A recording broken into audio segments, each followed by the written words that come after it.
Thank you all for joining us today.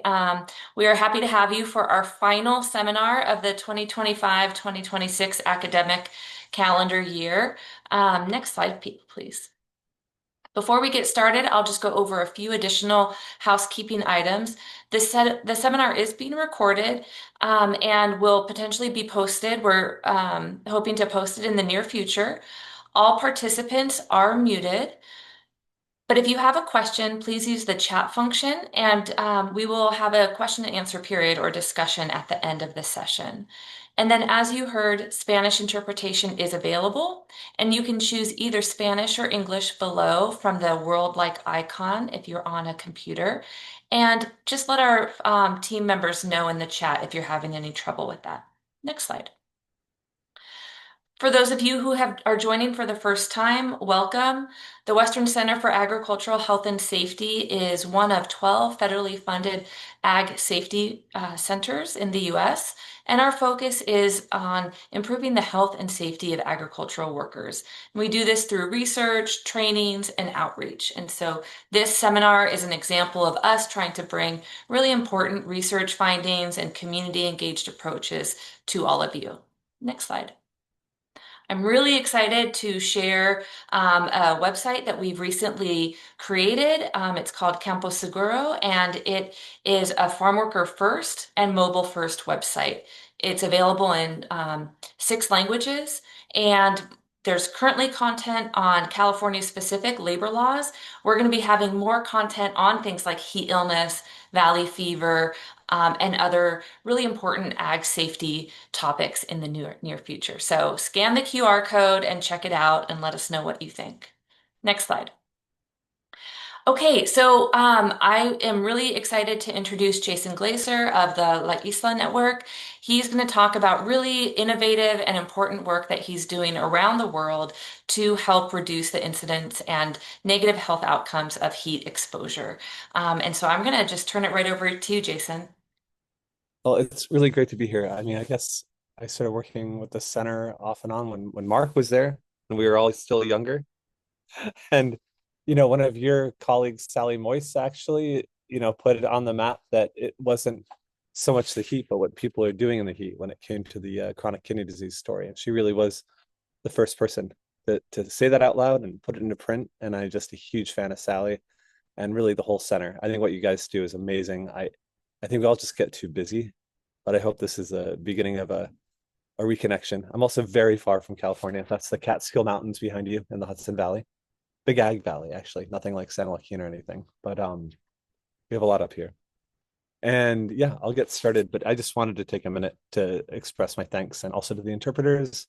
And yeah, we got a small group tonight, but that is good sometimes. That's sometimes very good. So I'm going to return the favor, get through the talk as quickly but clearly as possible. And hopefully we can have a good discussion and get something useful for all of you. Because if you're here, so this is, oops, sorry. This is where I learned about heat stress. Kid, basically. I mean, in my mid 20s, 20 years ago. So there you go. You do the math. I'm old now.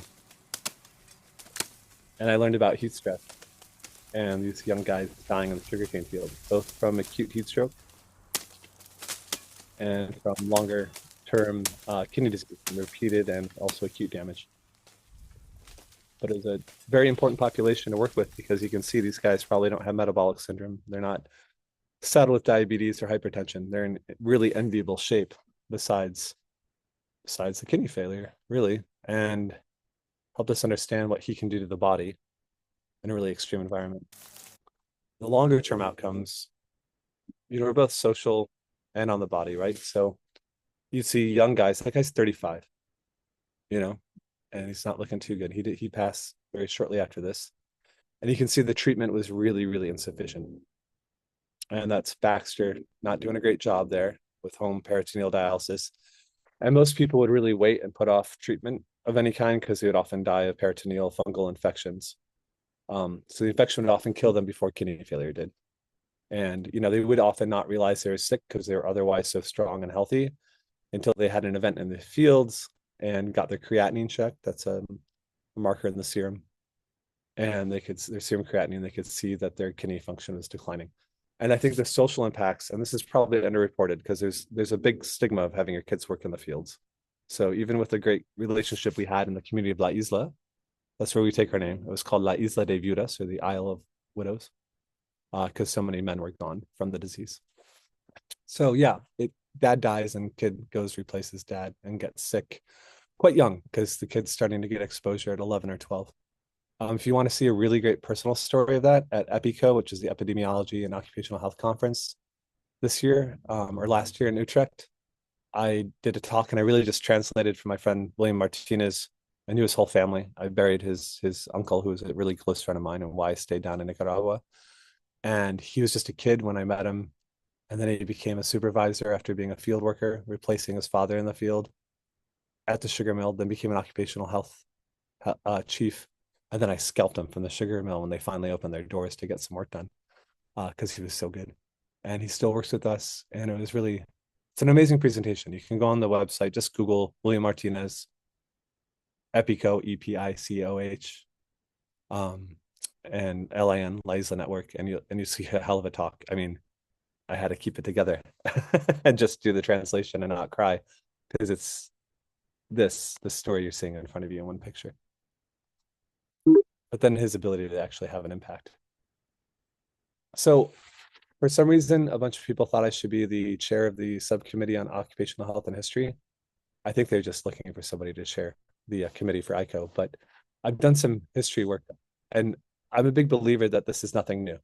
This kidney failure among the workforce, when you putting people beyond their means, their physical ability, uh, the kidney failing is absolutely nothing new. And so, in fact, at the sugar mill, the anthropologist, who anybody who's into anthropology might recognize that guy's name, uh, Gould, and he did a study in Nicaragua at the very sugar mill where I first encountered this issue and where I decided I couldn't leave because I was a union guy. I was in film, which is a unionized blue collar job with white collar pay, frankly.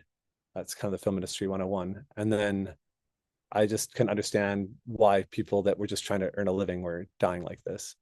And so this was a really interesting read. I kind of took it through the Sandinista Revolution from its founding. And there was this idea of a devil's pact in the community going back to the 30s or even 20s that basically people worked in the fields and it was so hard that they would die of exhaustion in their 30s and 40s. And so exhaustion, you'd have a better name for kidney failure, might look a little bit like that, yeah. So that's a little circumspect, but then you start digging into the slave records and it gets a little more shocking. So you have like early descriptions of exertional heat stroke, acute events from 12 years a slave. I mean, very clearly described there at the top, or at number one. And then you get references to chronic and end stage kidney disease as well. And you get edema or dropsy, it was called back then, because the kidneys can't go to the fluids in the body. Arthritis, lumbago, back pain. I mean, that's all suggestive of just heavy work. And there's impacting the joints and muscles. And then there's a really shocking piece, during the immediately post slavery period, these prison release projects in Texas. And the average age of death among workers was 24 in these sugarcane plantations in Texas. And their death was often associated with just outright heart failure, which is what you say when somebody's heart stops and they drop dead in a field. You saw that with workers in Qatar from Nepal. They died of cardiac arrest or respiratory failure. But also edema again pops up. And there was 95 people that died in those fields. Frederick Douglass was very vocal that sugarcane work was the worst work or slave trade you could have. And then you can see this kind of horrible quote at the top where this guy's giving business advice on account of human beings. So a little bit about dropsy. I think it's been around for a while. Hippocrates described it very early on.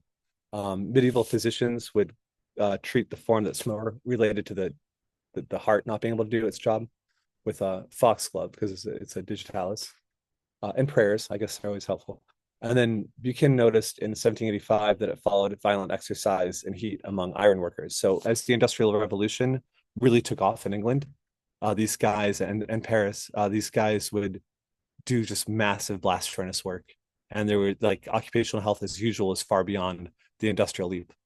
And then people found protein in the urine. And you also see it mentioned in the slave registry as a cause of death. And then finally, Bright in 1827, found these destroyed kidneys in young, otherwise healthy male laborers, and began was also noting specifically, like you would expect to see dropsy in older people, right? Kidneys fail, hearts fail, cardiovascular system fails, you get edema. I mean, it's still happening today, right? But it's treated. But what they noted back then was young, strong people in their prime were dropping dead of this issue. So it's a little fun history consideration at the front. Is this the same thing 240 years apart? As we've industrialized again and more land is under intensive agriculture throughout the developing world, the global south. Um, are we seeing something similar? And I think we have some data actually that speaks to the fact that suggests that we are.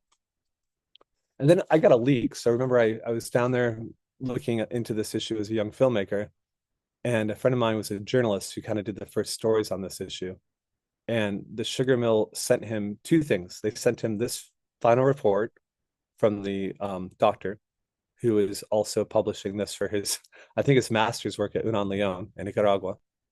And he says that, you know, hard work with exposure to high temperatures without a program of hydration predisposes people to this basically heat stroke.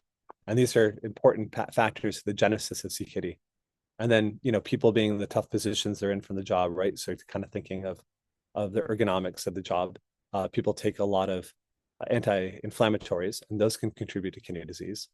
Um, those check out with the later data from our studies and other studies. Mostly the heat, it's like 14-1, big risk ratio compared to people not exposed to the heat, the workload, the heat stress. The NSAIDs don't help, but it's not a major impact. It's more like 1.2 to 1.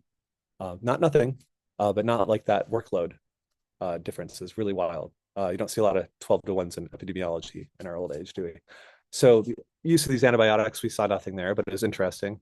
But basically, it's a series of like totally reasonable ideas about what must be going on. Of course, there's the classic, it must be the disposition of the worker, because God forbid if you remove the exposure and somebody's genetic predisposition would be completely irrelevant. And I think that's what you guys are trying to do at Davis is create uh, conditions where these are like really irrelevant. And then he makes recommendations like establishing an 8-hour day instead of the 12-hour day that they had, and that people should basically drink about 1.25 liters an hour and have what were called BOLIs, which are hydration solutions that they already knew they needed. And again, kind of putting it on the workers. I mean, he can't help himself, so the workers should have healthy practices. Okay. And then studies should be taken to figure out like what's going on with this disease. So it's pretty reasonable actually for a company report, company quack, and he was, because publicly this is what he was saying on TV and the news, trolling our early organization. Literally, he would say, "Well, management's decided it's all because these workers are smoking marijuana and drinking our rum that we produce. It's got nothing to do with our mills, and that maybe it's the volcanic ash." But if you understood the epidemiology of the disease, early on, the early community studies that we funded and took part in El Salvador and Nicaragua, like way back in like 2010, and I think even before, these would be some classist and sexist volcanoes. They were targeting working age men who were largely mestizo or indigenous. So interesting. I mean, you'll see this stuff a lot, right? Like they know what's going on, and then the public conversation is very, very different. So I'm not sure if you're familiar with David Michaels' work, but he goes into this a lot, and like that is their product and things like that. They also, what I found more curious when they leaked this to my friend Sasha, the journalist, many years ago, somebody with a heart inside the mill apparently, sent this very interesting study from South Africa, and it's 57 years old, and it's basically the gist is this: out of 40 patients with heat stroke from acute heat stroke in these gold mines in South Africa in 1970, 4 of them ended up with chronic interstitial nephritis, meaning they had CKD. And it was tubular in nature, like CKDU is, this type of CKD from heat stress and potentially other factors. I'm not a zealot, but I haven't seen any interventions on the other factors or particularly convincing studies. So we focus on a risk mitigation strategy. But I want to make it clear that I'm completely open-minded if better data comes in, that why wouldn't there be interactions? People have a lot of bad things going on in these fields, these mines, and these construction sites that they're facing. But with what we saw is, kind of what this guy was seeing 57 years ago. It's a very intriguing study. It's just a little case series, but it's unbelievably well written. And Q was a good guy in a bad system. He went on to do like amazing work on hepatitis C. I mean, he really is the guy who established what we know of hepatitis C in the 90s and its interaction with HIV. Phenomenal guy in a really rugged system. Rugged is putting it lightly, terrible system. And but was managed with his colleagues here. These guys really figured out how to get the money out of the mining and the government agencies in South Africa to figure out what was going on with these guys. And then, Mesoamerica, as many of you know, is pretty ripped apart by completely inadequate governance and or the U.S. interfering, during the Cold War, the hot war there. And as you know, Nicaragua, Honduras, to a lesser extent, but still there, El Salvador, Guatemala, and Nicaragua were just torn apart. High impact lead poisoning bullets really ripped communities apart. And there wasn't a lot of good health data routinely gathered. Costa Rica is an outlier, right? So we have pretty good mortality data by department, by sex. And what we saw there is when we look back in time, as the sugarcane industry in Guanacaste in the Northwest, also one of the hottest areas in the country, expanded really rapidly. I mean, look at that green line, just kind of skyrockets with a lot of investment from the World Bank and the IMF and others. And then there's kind of a perfect R almost with the mortality among men in that department compared to the rest of the country. So a little more historical context. And then we finally got that sugar mill to kind of get its act together through pressure, economic pressure, pressure in the press. I mean, I think some folks from UC Davis, I think Heather remembers when we had to be more activists and researchers to even move the needle on this. And we didn't make any friends, I'll put it that way. We were in the Guardian and the New York Times, really just pushing like what was happening, how could this be? But finally, we were able to work with the German Development Bank and later the Department of Labor from the US through the International Labor Affairs Bureau and really get the money to really figure out what's happening and what we can do about it. And basically, the long of the short is Eric and I just switch first author positions each paper we do together. So Eric and I did this paper, and after many years in a cohort, which we had about 80% follow up and 95% for the first few years, we found that people that had both acute events and decline over time ended up with much more severe outcomes than those who did not have any. Sorry, that's my kiddo coming home from dinner. And 10% of those with a heat, hi kiddo, with a heat stroke. Oh, wow. Is that a paper flame? That's great. Can you go show mama? Oh, no. Okay. All right. All right. Well, I got to do a talk. Okay. All right. She's off. Very cute. All right. Hi. 10% with AKI never recovered and were diagnosed with CKD within 3 to 6 months. Yes. Thanks for the heart. She's adorable. She's had her 5th birthday yesterday. I'm an old dad because we were kind of in places where it was tough to have kids. I was getting shot at and chased out of countries more than once. Those are the days, I guess. So 10% of those with AKI were never recovered and were diagnosed with CKD in 3 to 6 months. So basically what Q said, it's almost identical. But we also found that people with subacute damage over time, the IKI is what we called it. We named that term. It's now used by other researchers, kind of decline over a harvest period that didn't recover. They ended up with the same thing compared to others over 4 years. So pretty shocking. But what's kind of more shocking to me is the way that people kind of try to fit squares into circle holes. And this group, many, many years before, when the company was kind of trying to figure out like what it could be besides them, and they were looking for like a naturally occurring metal, something in the environment. And at the end of the day, they still haven't found this naturally occurring metal or the thing in the environment. This is done in 2018. But look what they found. About 10% of acute kidney injury cases at the same sugar mill within a few months end up with full-blown kidney disease. So it's rapid, it's fast, and it's brutal. And that's bias. I mean, I really like some of these people, but I'm just going to call it as I see it. They really believe in toxins being the main driver. And like I said, it's 7 years later and they have not named that toxin and they're seeing the same thing. And then there's in academia, and this is certainly not a shot across about UC Davis, quite the obvious opposite. You guys do practical risk-based work.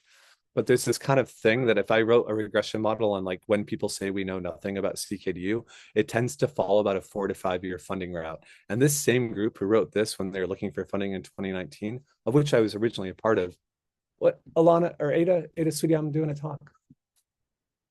Hi. Oh, I think they can sleep over pretty quick, buddy. I think we talked about that. But can I do my call, please? No, they're not. Can you guys hold on? I need some familial support. I'm so Okay. sorry. Yeah, you're good. Thanks. Sorry. She's very sweet. Hey, kiddo, come here. Get your mom. Hey, can you grab Ada?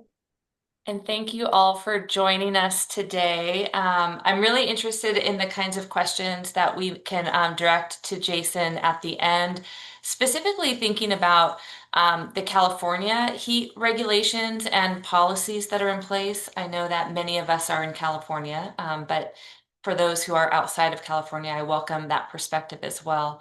So, what makes it easier to follow and implement California heat protections, largely for workers that both indoor and outdoor? And what are the challenges? I think Jason might have some great insight into that. Jason, I'm going to pass it back to you with a request to slow down a little bit if you could. And let's see. Oh, you're muted. There you Thanks, go. guys. Thanks.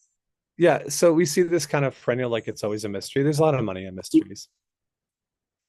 And then what's funny is like they've also found the same thing. So they're doing community studies. They're very far away from the actual exposure. Nothing wrong with a community study, but you're probably not going to figure out an occupationally related disease if you don't have part of your cohort measured at the work site, because that's where the exposure is. So they found basically that people worked in sugarcane in high heat and like look at these symptoms, right? Weight loss, nausea, vomiting. That's what you get from a heat stroke. That's what you get from AKI. That's what you get from untreated CKD. But then they say there's an alternative exposure that is a giant mystery, and due to these symptoms.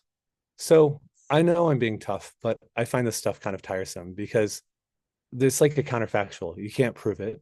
Everything points towards the thing that's been shown in the occupational setting. And there's this kind of obsession with differentiation as opposed to like, can we collaborate? Can we compare data? And can we create, comparable protocols across sites so we really get a handle of what's going on? And I think the biggest problem is there's been this terrible thing that's happened in like the last, gosh, 60 years. So this is the percentage of like occupationally studied diseases that are done at the occupational site going back to the 60s, and then compared to today, compared to community studies. So most are done in the community, not in the occupational site. And that means, I explained that on the left. We're not where you're getting the exposure. And I think that leads to a high risk of type 2 air, false negatives. And I also think it means workers are really underrepresented. They aren't being heard or understood like what their day is. And UC Davis, I think, is an awesome example of a place that makes sure that's not the case. But I think maybe we want to think about how we combine forces and compare our protocols looking into heat stress so we can move the needle on this together. So, these are three kind of thoughts I had. What else is in the history? What are practitioners left when academics can sometimes, certainly not present company excluded, more interested in being right than reducing risk? And when, answers can't be agreed on to act on in the face of bias or deficient methodology. And then really, how do we focus on developing policies and practices with what we know that are viable? So I think everybody here has a pretty good handle on heat stress, right? So it's what's happening when you work and your core produces heat, your muscles produce heat, your physiology produces heat, and it can get trapped by the personal protective equipment you're wearing, and that can drive it up. And then there's obviously the environment, and the heat can't get off the body and is either absorbed in the environment or reflected back into you from the environment. It's just going to go up and up and up, and you get no relief. And if you're not getting rest and you're not getting, cooling breaks or hydration, you're going to get into trouble. Now, obviously, it's not just sugarcane cutters. Agricultural workers are also affected. They may not have as high of a workload or quite as an extreme environment as coastal Nicaragua. And it's all about dose, intensity, and frequency. I wouldn't expect that we would see this as much in California. I'll be shocked if we do not. And I think we should also remember that our sugarcane workers didn't really have the traditional comorbidities of hypertension and or diabetes. And there's this really weird thing that happened in CKD research where people with those would be excluded from the study. Well, if you have diabetes or hypertension and you're exposed to the heat, you're going to actually be in bigger trouble than somebody who's otherwise healthy. And so I think the either or is also a danger. Like we should really just acknowledge that all cause kidney decline will be exacerbated by the heat, whether it be initiated or be exacerbated or both. And I think the main thing, again, is about mitigating that risk and that we shouldn't be dogmatic in excluding people from our studies. We should just have them as you need to write a table. You can include the folks who had those comorbidities and look at their decline, maybe compared to people that aren't working quite as hard, are not working in the same kind of workload category and also have those comorbidities. And I think we'd have a lot of insight then on what happens when somebody might have type 2 diabetes and working in those conditions, which I think with some of the US working population is really important. In South Asia, it's really important. Hypertension and diabetes, we see it all the time in our Nepali and Indian studies. So we kind of got spoiled with these guys. Um, Working in construction, obviously, and then indoor work should never be forgotten. And I think we got to commend the California law for taking that into account. It's not just an outdoor worker thing. Just to review, the acute moment, and this is just, I thought, a nice diagram of what happens with exertional heat stroke. You get hot, um, you get reduced blood flow to your viscera because all the blood's going to your skin to try to get rid of the heat. And then your gut literally goes porous, and things that should never be in your circulatory system come out of your digestive system. And you get systemic inflammatory response. And that's why it's so important that if someone's had a heat stress event, in your work site or someone and they had an event at work, they passed out, they felt nauseous, you know, multi-organ failure due to heat stroke, often localizing the kidney, can happen the next day when SIRS kicks in. When systemic inflammatory response kicks in, it can happen the next day. We lost a guy in El Salvador working with a group that wasn't getting an intervention and following them and really advocating to their employer, you need to do an intervention. And this young man left work feeling nauseous and not well at 9 a.m. and died at the bank at noon of a heat stroke. So it doesn't just happen acutely in the field once this systematic inflammatory response can kick in. And obviously there's a chronic disease, and I think we've covered that, but there's some consideration of what does that mean for health systems. It's very expensive, very preventable, right? And then my buddy Barack at Harvard, he's done some great work. We work together. He's an LIN member, but he and David Michaels and a few other guys and ladies did this incredible study where all-cause work loss injuries, according to OSHA data, probably an underestimate, but around 20% increase of injury as the heat index went up. And you can see agriculture is much higher, construction, etc. There's a couple outliers here, like utilities. We couldn't really figure out what's going on there. I'm not going to pretend I understand what's going on there. Whereas accommodation and food services, these folks reporting to OSHA are largely large employers, so they kick on the AC, would be my hypothesis there. But really, you see what's going on with anyone else. Much bigger risk of all cause injuries. And what we're trying to do with the National Safety Council and ASTM is develop a framework on heat stress and how it relates to what's called serious injury or fatalities, SIFs. And they're level one, you can see that heat stress, derived acute injury and life-changing, so the chronic injury of a kidney disease qualifies an L1 SIF. So that's got policy implications, that's got management implications. That should certainly be a priority. But I don't want to sound jaded, but these guys that don't seem to care about workers or don't seem to care so much about what's happening out there to human beings and their families, they're leaving money on the table. So this is a piece I did with Leonidas Sayunu and Andreas Flores. He wrote the ILO report on heat stress. It's a really wonderful report. And basically, cold stress, there's a lack of productivity as well. People move more slowly, they move with greater caution and care. There's a lot of reasons the cold will leave money on the table as well. But heat is worse. And about every degree over 24 Celsius with what bulb glow temperature, you lose anywhere from 1% to 2%. And this isn't a model. This is actually from data pulled from Andreas's team and our team around the world. So it's pretty consistent. And we saw that in the sugarcane workers. We saw it in viticulture in Cyprus. We saw it in Qatar among construction workers. But if we try to focus on one thing, there's many things to focus on, but that core temperature is so important to keep down. You can be completely hydrated and have a heat stroke. And I think that's something people don't always understand. So I like to note that. And, when you're taking the breaks, you can kind of see them on the diagram where they were. You can also have the time to hydrate. And so the problem is, the current gold standard, ACJH and or NIOSH guidance manages to be over and under protective. And what I mean by that, in the tropics, or you could say Austin in the summer or Miami in the summer, you can see that like for the average day, by 9 to 10 a.m., people would have to be working only 30 minutes an hour. So that's operationally ineffective. It's so hard to even reach that I've seen this already in Louisiana on a job with Turner. They don't even have work rest ratios because if you tried to follow them, work would be totally paralyzed. If it was effective at protecting people, I'd say, okay, well, maybe that's a sacrifice we need to make. But the problem is it also kicks in too late because we heat up really quick early. And our data showed that both in the clinical data we had from the hospital at the sugar mill and work that we got from our friends in the military, that Marines, soldiers, sugarcane workers show up in the emergency department quite early in the morning if it's hot enough and the work is heavy enough before any guidance would even kick in. So both over and under protective, especially for those heavy laborers. And this is kind of hard to look at. We're going to have we're coming out the paper and this is still the draft, but you can see like for heavy workload and moderate workload, this basically the growing season is sugarcane, but also we're doing this for construction. We're doing this for several industries that if you followed ACGIH, you basically wouldn't be allowed to work for heavy workload for a huge chunk of the day and the season. And then even for moderate workload, you're talking about losing around 40 to 50% of your active work hours. When something's that hard to follow, it kind of encourages delinquency. And then the envision guidance from OSHA, I think, is also lacking because it's dry bulb temperature. Humidity does matter. Radiant heat does matter. WBGT is pretty affordable to measure now. Kestrel's only $500. I think the average employer can afford $500 to monitor what's going on. Maybe there should be grants to help people subsidize the purchase if that's tough. But I have an issue with just dry bulb only.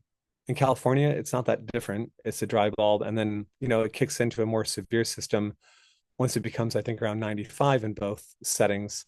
But I'm not convinced a break for 10 minutes every 2 hours would help, those very heavy laborers in the most extreme environments. And I guess my main point is no trial period was done in at-risk industries to figure out what's effective or viable. Now, all these are important efforts, provision of water and all that. Amazing first step. I don't want to be taken incorrectly here, but we got to do better. We got to figure out what's next and how we have more detail. And now we have technology I think we can use to do that. And if you look internationally, it's all over the map. It is really crazy. So, Austria and Belgium have wildly different kick-ins. Some use air temperatures, some use WBGT. You could argue that Austria is different than Greece because the Greek population would be acclimatized, but that's of course silly because people aren't acclimatized till they start working or the heat season kicks in. So you really have to wonder where the stuff's coming from. So we tried to figure out on our own when we realized ACJH or NIOSH or USARIAN, which are all fairly similar, weren't working when we tried to apply it in the sugarcane fields. There just was no way you could even carry out work. So we carried out the Adelante initiative. And the first step we did, and I think this is often overlooked, is we do a big org psych assessment because if you don't have everybody on board, you're going to run into your barriers. So here we were able to do top management down to the workforce and identify like kind of blocks and opportunities for progress. So CEOs, traditional metrics, limited bandwidth, lack of engagement. These guys were okay. They'd been kind of browbeaten into understanding they had to do something. It can be worse than this on the barriers. It's certainly seen worse.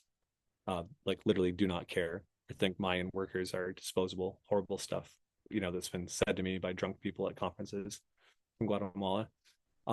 Acceptance of the ROI we thought would get them moving, desire to be leaders in the region beyond, ego. Barriers to area managers, it really depends on the site. I mean, this shouldn't be taken as universal. We've had some sites where the CEOs are completely on board, board is completely on board. Middle management is the problem. We've had sites where middle management's amazing and the board and the owners are the problem. It definitely depends on the organization's culture and where the barriers are. But this was the example here. And then down to the general supervisors and field supervisors, a lot of task overload, tendency to victim blame the workforce, internal conflicts between like what they view as production and the goal to protect the workforce. Then health promoters, they did have health promoters. but a lot of it was task overload. And then they didn't really have agency to act on what they were observing when they thought people were in trouble. And then the workers, a lot of it came down to piece rate as a perverse incentive. And their thought, understandable that if I take a break, I'm not going to be able to cut as many tons of sugar cane, and I'm paid by ton. So first thing we did is you're like, you got to manage on safety and align your metrics across your departments. You have to design these programs with harvest, OSH, and management at the table with somebody from the workforce and co-design the practices. And then formalize a health policy to close the gaps and have metrics to measure on. And then the core elements are pretty straightforward. I mean, this is not rocket science, this part, but to deploy this across 100,000 hectares for 6,000 workers, not necessarily easy to have potable water and hydration beverages. So they ended up putting in potable water systems throughout their land and having hydration systems. And then hygiene, because more women entered the workforce to replace the dead men. And then we had to iterate year on year, looking at people's kidney outcomes, looking at productivity outcomes and other organizational findings. NIOSH, actually, you'll love this. Heather, Margaret and Beth were basically like Margaret Kitt and Beth Whalen, for those who don't know, two absolute legends and incredible people at NIOSH that really helped us take off. And along with David Michaels, he used to be the head of OSHA, really supported us, and gave us credibility when we were just kind of viewed as a bunch of loudmouths, to be honest. Um, I'm sure that feeling persists in some corners, but they gave us a lot of legitimacy. And they're like, you can't do a trial, giving this stuff is good. You can do an observational study. So we had a very carefully observed observational protocol, and we had 85 to 95% loss to follow up, which I think is remarkable in a setting like this. And year on year, we would reiterate looking at by workload categories for the different jobs. We followed about 6 different tasks on the mill, and some were year long. Not all of them were just during the harvest. So we reiterate, reiterate, reiterate. And we even changed acclimatization because we thought 14 days, if you only got a 5 to 6 month harvest, that's a huge chunk. I bet they're not even trying. And that turned out to be the case. So we used similar metrics. And acclimatization is, the body's adapting to be able to deal with the heat. And a lot happens in a long amount of time. We hypothesized that maybe 8 to 10 days would be enough. And traditionally it was 14 days. It still is the original guidance. And workers return after 15 days because you become unacclimatized very quickly. And then if you shift jobs to a harder workload, you should acclimatization. And we had shorter acclimatization periods for different settings as well. And we really broke it down. Like for the guys who are paid by piece or hour, we broke it down with these targets in mind, and they have not had any early season hospitalizations. But again, if you look back at that guidance, it just doesn't work. Even if you're acclimatized, nobody would be working. If you're unacclimatized, forget about it over the harvest. So we got to figure out a better way. And then we did training on the difference between classic heat stroke and exertional heat stroke. I mean, the big one to watch out for is altered mental state and actually profuse sweating. People think with heat stroke, people just go bone dry and red, and that's just not the case with exertional heat stroke. They often will be sweating, often profusely, but the big one is really the altered mental state. It's the first thing to happen. And we developed this with a guy in the Air Force. And the Air Force is actually deploying this now. It's just a way to immediately recognize it, do something about it. And then there's this bias that if you rapidly cool somebody, they'll be in bigger trouble. And that's simply not true. And it's really persistent. I mean, it's even persistent among clinicians in the US still, but it's simply not, you got to just get people in an ice bath as soon as you can and pack them in ice and cooling sheets, whatever you have on hand for emergency use, and get them to a clinic and get them in an ice bath. But the problem is there's not many facilities that have that, and that's probably a whole talk we could do right there on emergency care. But we tried to convince people to do the right thing by looking at the metrics we cared about, which is the reduction in injury and hospitalizations, and what we kind of deduce that they care about, which is productivity and the ROI. And this is a featured case study, our work in the ILO report from a couple summers ago. So great report. I never say that about ILO reports. They're usually pretty much of a slog to get through, but it's well written. Andreas is a great writer, a lot of relevant stuff in there for everybody. But we basically eliminated the hospitalizations from heat stroke. They persist. This is an implementation problem. They were still getting their head around how to do this. I don't think there's a mystery out there to explain the 6%. Personally, I think there's some sloppy implementation. It's a really, really extreme environment. And we weren't able to finish the job because we got kicked out of Nicaragua by the Ortega regime for the second time. And then to the point of implementation, you can see a no intervention site, an insufficient intervention site in Guatemala. That's where the Colorado team had set up a project. And we found when we assessed that intervention, it was they were still getting a lot of IKI. And then you can see what we were able to pull off in this, what we termed a center of excellence through Adelante several years after we started.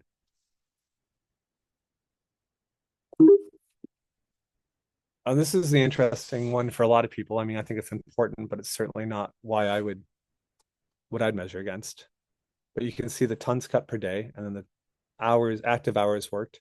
So we had historical data from the mill. That's the level of relationship we eventually got. We got all their historical data. They're a little cheeky with the active hours at 8. They were usually 12. But then they started to try to intervene themselves in the yellow band. And then you can see when we stepped in the blue.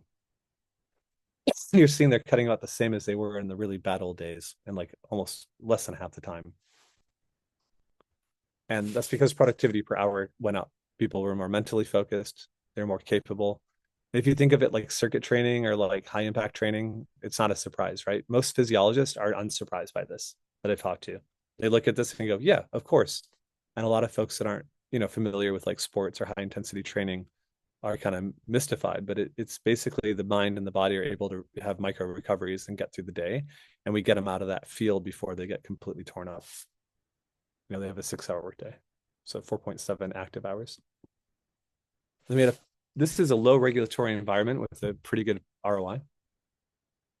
And it's just for kind of the classic reasons, that you would have a problem if people are getting sick or injured. You got lower staff turnover, we reduce absenteeism, which reduces the need to train people, reduced accidents that they had to pay for to address. They had to pay into the hospital system as well when there were injuries actually in Nicaragua. So there was that burden. Um, Higher productivity, not lower, it's 10 to 20%, depending on the job category. They started getting improved financing terms, which, that makes sense to a lot of people. Um, that's the motivation. And the ROI was pretty quick. You have the investment year in phase one, and already in year two, they're in the black, and then they're getting around 60% by year three. And this has persisted. I still keep in touch with the occupational health doctor, who, if I'm honest, this is my favorite thing we've ever pulled off, is they combined their management systems based on health outcomes. So quality control, harvest, efficiency, and safety are all under one roof, and they're headed through promotion by the former occupational health chief, who is a great guy. He's a very cool guy. I love Dennis. If you ever want to see a grown man cry, have a beer, Belgian beers, because they work fast. In DC, when you're first starting to work with somebody who has had to be the good guy on the inside of a bad machine and is feeling guilty about it. And that's when I knew I could work with them. Is really two things. One, they within 6 weeks of when we said we wanted to get to work, we said you can't have any control over what we publish. We'll share what we find before we publish so you can act on it, but you can't say what we publish. And you need to stop the subcontracting nonsense and blaming on the subcontractors. You need to take care of everybody who's working on your field, enriching your company. And they did it in 6 weeks, guys. Imagine that, even in the US. And we had paid 6 weeks. So that's when I knew I was working with people that really care and were kind of like at a loss. And there was a change in the guard at that mill, and that we could actually get something done. Now, I wish I could say this was the same everywhere, and it rarely is. This is a very special story. My goal for the rest of my life at 48 is to figure out how we replicate this more. But I think it's should be remembered that these guys got their ass kicked in the media. They got their ass kicked by their people providing them finance because of us. And it's interesting to me, if I'm really honest, that the group that kind of got the most scrutiny and the toughest time became the best actor. And still to this day, they will go out and preach this gospel of like, take care of your workforce. You are leaving money on the table. And even then, some of the culture down there in sugarcane is still so rough and so retrograde. It's not moving the needle as it should. So I'm just being very blunt, and it's a bummer. And we were able to scale it, and we were going to try to do exactly that. Use that as a reference point, peer-to-peer learning, worker-to-worker learning, manager-to-manager learning, and it was taking off like a rocket ship. We got serious funding from iLab. We got serious funding from State Department. We were moving into Mexico. Like we were just climbing that hill, and we were going to bring it home. We were going to learn what we learned abroad, and we are going to be like, hey, Turner Construction, hey, farmers in California and Texas, we have a few things we can help out. Let's bring this home. And then that guy showed up. He's a big old bummer. And literally, the guy that they call Big Balls is the guy who cut our funding and everybody's funding at iLab. Whereas we still have our funding at State Department and are viewed favorably with our work with Nepali migrants to the Gulf. And I do not know why they like that work, but they do. This work, everything at iLab is cut. And it was a tragedy because there's other wonderful work happening there on heat stress and other things. And really a tragedy, but I don't want to play violin because it happened to so many people. And the people who are not now being served are the ones we really have to worry about. Like I'll figure it out. I'm adaptable. I have means, but they've lost so many people flapping in the wind. So that's my political rant. And then what it's done is led to a huge backslide where people say things to me literally with a straight face of like, why do I have to protect my workers? And I explain it calmly as I can after all these years. And they'll be like, oh, yeah, like in Costa Rica, we have rules on how much water and shade we need to provide our cows. So I don't mean to sound cynical, but some people really have a lack of respect for people who work. And I'm not sure how we overcome that in mass, but we have to. We have to. Because when people are like having more empathy for their cattle stock than for the people that are enriching them, I think we've got a pretty serious problem in our supply chains. And we got to do better. And iLab was heading towards that direction. They're getting much more pragmatic over the years, and we were really proud to be part of that. So if you go back home, and I'll end here so we can actually chat a bit. Sorry, I went 4 minutes over what I wanted to. The bottom line is that when workers have agency, which I would say is really key because most workers do not in these settings that we worked in down south. So at Turner, they have a pretty good culture. People want to take a break, they take a break. Now, I'm worried about our roofers, our installers, because logistically, like, how do we keep them cool? How do they justify taking a break? How do they get off the roof safely and back up onto the roof? These are the things we're trying to figure out. So those guys I'm still pretty worried about. But the other trades, they take a break. It's pretty easy to take a break. There's water everywhere. There's shade. There's even cooling rooms. And check out how much they rest. And most guys have a moderate workload. Very few people have a heavy or very heavy workload for the majority of their shift. When you're kind of categorizing workload categories to introduce interventions, most have moderate, and that's still pretty damn tough. And that's reality, but they're resting 6.43% when they have the agency to do so, which calls into question the perverse incentive abuse rate. Like, what if you don't have that agency? But look at this, through science, through many years, those with the moderate workload, look at that. That's what we figured out. People do what we enforced naturally if they have agency, when they can listen to their bodies. So this is some of our work abroad. We're still working in Mexico and parts of Mesoamerica on sugar, working construction with the project with Turner Construction, Flatiron, and a number of insurers. And that's in Louisiana with Turner Construction at a huge data center. So that's a whole ball of wax, but it's a great project on the construction occupational health side. Working on a project in Holland, focused on acclimatization with a group called TNO in the Netherlands. And then we're working on ag in the EU, fruit and veg. We have a Texas farmer and watermelon. Working in Kuwait.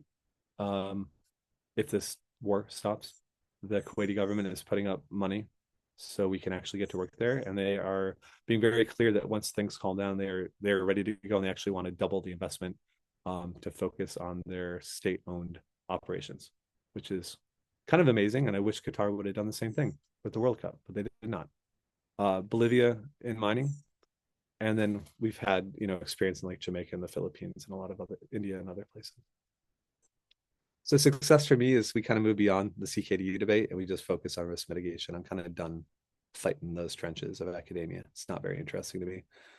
I'd like me and our colleagues, including UC Davis, like we come together, we build protocols, we test them, we compare them, and all become the global leaders, and we're recognized for that, and we're giving the resources to save lives with our partners in the field. I'd love to see that. We develop a globally recognized standard that works, and we deliver the guidance, tools, and experience to deliver on it. We can only do it together. It's not going to happen from LIN alone. It's not going to come from UC Davis alone. Not going to come from Emory alone. We got to find a way to pool our resources and get the shit done. Sorry, language. And then yeah, there's some really cool tech out there. We're developing some of it. Tech won't be the only answer, but it's part of the answer. And I think we can deploy it, so people that normally wouldn't be able to afford it can use it. So that's it, guys. I just want to say tons of thanks. I hope it was interesting. Thank you. These are my dudes. I love these guys. They're such badasses. Look at these guys. How do you not love them? Like, just the best. Toughest guys I've ever met. Super fun. And to my team and our colleagues. Thank you so much, Jason. I think that I have lots of ideas and comments buzzing around in my head, and I definitely appreciated the call out to, the general increase in injuries when people are working in the heat, the Yeah. cognitive effects of it, which I think is being discussed more these days, Yeah. but needs to be discussed even more. I liked hearing about acclimatization, and I would love to hear some more specific, like imagining. I think that's kind of I'm with you on your item number two. Like, let's solve problems. Let's come up with practical strategies to reduce risk for people working in the heat. And I think that, we hear, Rocio had a comment in the chat, just recognizing that it is still a persistent problem in California. And we know that California has some of the strongest heat protections in the nation, including now indoor heat. And so I'm curious sort of what you think within the regulatory framework of California specifically, because that's where many of us are. Yeah. Yeah. Where do you see opportunities to actually even like work with perhaps an interested or curious employer? Because, things like wage and hour, things like the specific rules, like some of your interventions seem to desire flexibility in those spaces. Yeah, I mean, I think the very simple thing I'd like to do, I want to do with you guys. There's really no one else I'd want to do it with. It would be with UC Davis. I am a huge enemy of reinventing wheels and not working with people that have the relationships. So I would think if we have an employer, we would have an assessment protocol of like what's going on, what is the metabolic load, what is the workload, what do the practices look like, do a CAP survey that we have, and we would add to it with the local knowledge and understanding, and we would do it at management, supervisor, worker level. So before, and then we do a desk review of any existing protocols. So both like, and then like maybe informal interviews. So you just get a really good context before we jump in the deep end.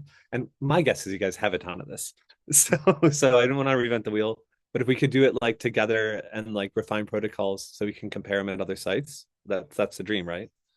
And then once we do that, I think we suggest an intervention based on the physiology. I mean, the great thing about the tech now is we can get really good core body temperature estimates with the phone and a Garmin. And like Vigilife is real. Like that stuff works. Those are good partners over there at Vigilife. If we have the money, core body temperature pills, but everybody's got to take them 2 hours before we start. Otherwise, the water is giant interference. So very detailed, but we know this, right? So they Yeah. have limitations too. Practically, you'd have to get there very early every day. It's doable, but we've run into problems even on it. Um, so there's a way, and then from that, I think we have the model basically from the data we had before of low, medium, high in the relevant band, and we together would be like that feels like a good start, and then we would validate it, and we'd Right. validate it on three buckets: are we reducing harm? Are we impacting productivity up or down? We don't go unbiased. What's the impact? So like impact on outcomes both long term, short, and I think if we could get a way to gather like did you have work loss injuries, did you have SIFs, instead of figure out what metrics they're using, how to track that. Totally doable if we have the resources. Impact on productivity, a priori figure out how we measure that with everybody. Like let's say it's not piece rate, figure out another way to measure it. There's always a way. And then calculate the ROI a priori with the formula, what's going to go into it with the worker. And then I'd love to also look at like the local health system. How Yeah. much are we saving them if we prevent, right? So ROI for the enterprise, but ROI for the public. This is a big part of what we're about to do in Nepal Hmm. is all these AKIs and deaths are happening in Kuwait, and we're getting that data from the Kuwaitis, which is amazing. Like, I can't believe I'm saying that out loud. They're being so incredible compared to other stuff that's going on over there. And the and then like we're showing like what the cost is to treat when people come back broken and sick, Right. in these poor countries. So I think, I don't mean to make it sound so straightforward, but I think it kind of is. We just need the resources and the Yeah. access. Yeah. I Uh, mean, between your team and our team, we've got the brains. I'm not worried about that. all the But brands. And I yeah, think a lot of interest. I mean, I think, we have a lot of community partners who have joined today because they are the ones out talking to farm workers who yeah. are experiencing, really horrible outcomes that are not attributed to occupational heat exposure. I One mean, you question, guys are like, there's no way we get this done without those teams. Like, right, yeah, that's right. sorry if I wasn't explicit about that. Like, yeah, we're kind of cute without you guys.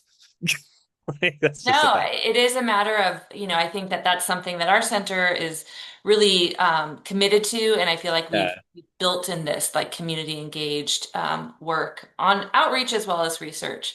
But One, that's why we could get lost to follow up too. Like, we're yeah, right now the only group that's ever gotten lost to follow up on this stuff. But I feel like you guys have the network and ability to do it too. And like we could crack this stuff. I would love the opportunity. I do have a question that I think underlies some of what is enables your really robust evaluation and return on an investment evaluation, but you're collecting a lot of personal health information from individuals. Yeah. And especially in the United States where we have more privacy protections, but Yeah. also oftentimes want to maintain a privacy distinction between our employers and ourselves. Kind of Yeah. how do you work with that and think about doing the what you need to do while also protecting the health privacy of workers?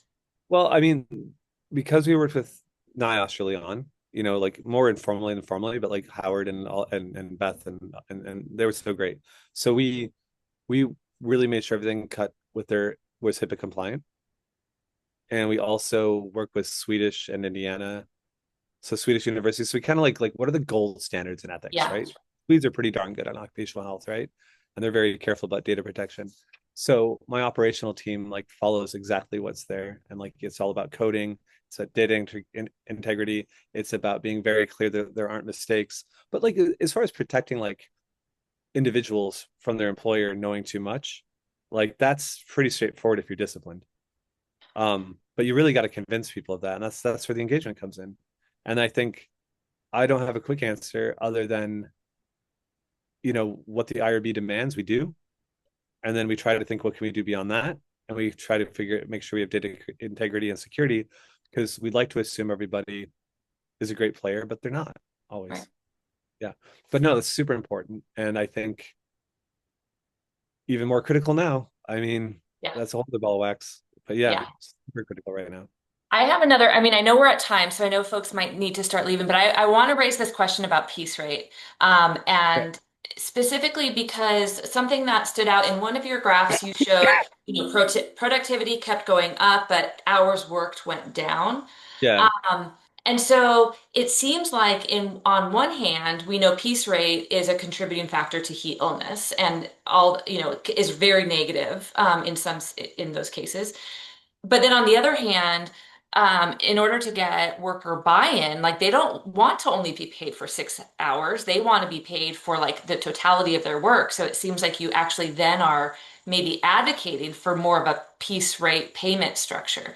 Is that right? Or how would you interpret that? We changed the pay there, so there was a chorus. If you had an off day, you weren't punished. Like you would make what like more than the minimum required.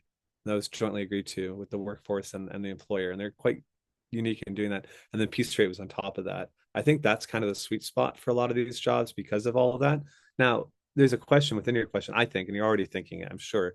Are we replacing intensity with duration? It seems not, right? Because yeah, health outcomes are so much better.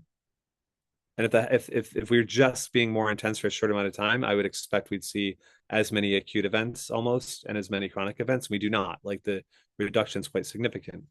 But that is literally one of the things I wanted to dive into, along with more evaluation of our acclimatization protocol Yeah.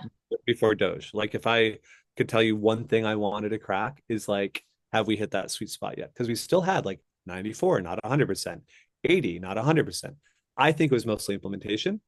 But now with the wearable tech, we could have answered that because we could have been like, here's everybody's core temperature the whole harvest. Here's everybody's outcomes. Here's everybody's workload. And we could have like made those associations in a way that you just cannot do when you're just strapping people up for like 3 weeks out of 50, Yeah.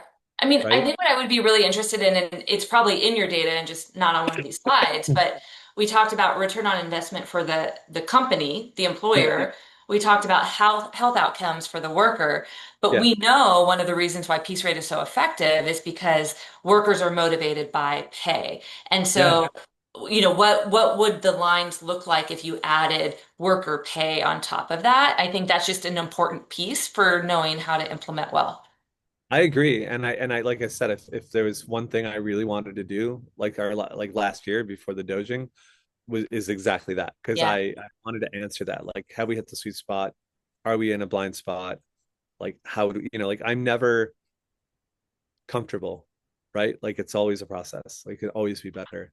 Yeah, we're on the same page. Like to me, that's just Absolutely.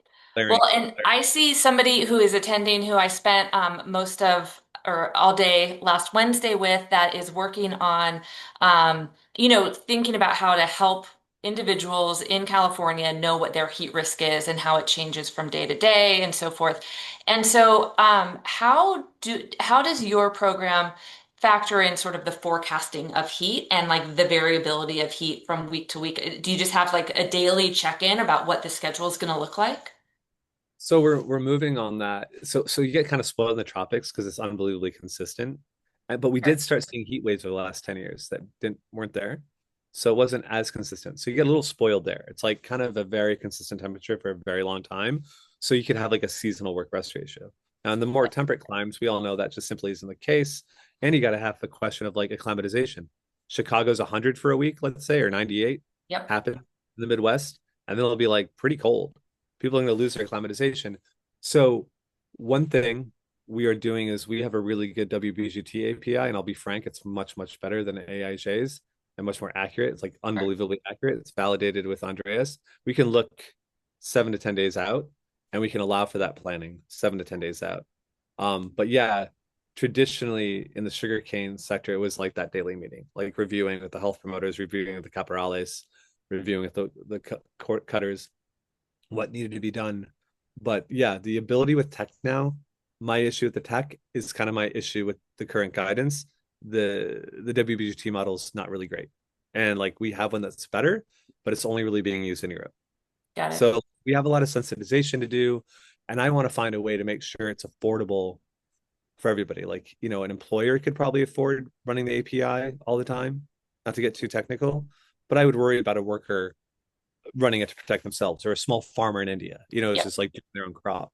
So there's definitely a fiscal chasm still that we need to bridge. Yeah. Well, I clearly we could keep talking and brainstorming for many more minutes, but I'm gonna thank you so much, Jason, and really appreciate that, heat illness is something that the center has been thinking about, researching, and wanting to make differences on for decades now.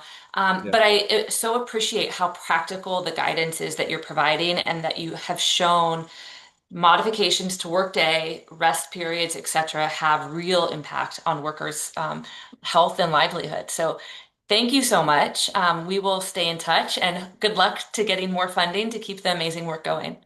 Oh no, same. You guys are the best. It's really nice to be reconnected. So thanks Awesome. for having me, Thank guys. you so much. Everybody, thank you for being here, and we will see you in October when the seminar series picks up back again. Thanks so much. Bye. Bye.